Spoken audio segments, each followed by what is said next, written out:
माझे नाव आराध्या प्रीती स्वप्नील टेकाम. माझ्या शाळेचं नाव प्रियमशी जिल्हा परिषद प्राथमिक शाळा नवीन वस्ती राणेगाव. मी इयत्ता 4थीची विद्यार्थी आहे. माझा प्रोजेक्ट आहे पाण्याची घनता आणि वस्तूची घनता. हे आहे पेन्सिल. याला पाण्यात टाकल्यावर पेन्सिल तरंगतात, कारण की पाण्याची घनता जास्त आहे आणि पेन्सिलची घनता कमी आहे. हे आहे पेन. याला पाण्यात टाकल्यावर पेन बी तरंगतात, कारण की पेनाची घनता कमी आहे, पाण्याची घनता जास्त आहे. हे स्केल. याला पाण्यात टाकल्यावर हे नाही का डुबतात, कारण की पाण्याची घनता जास्त कमी आहे आणि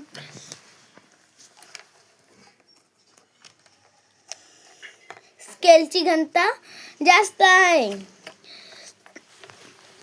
शॉर्पनर. हे आहे शॉर्पनर. याला पाण्यात टाकल्यावर हे शॉर्पनर तरंगतात, कारण की शॉर्पनरची घनता कमी आहे आणि पाण्याची घनता जास्त आहे.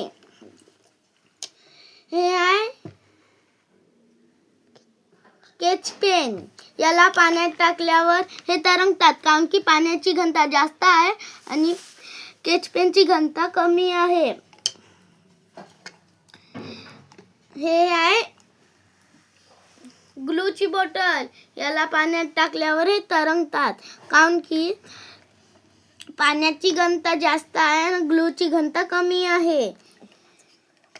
हे आहे पेनाचं टोकर. याला पाण्यात टाकल्यावर हे तरंगतात, कारण की पाण्याची घनता जास्त आहे आणि पेनाच्या टोकराची घनता कमी आहे.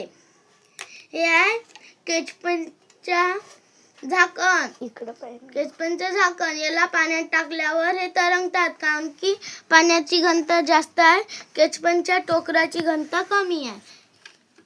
धन्यवाद.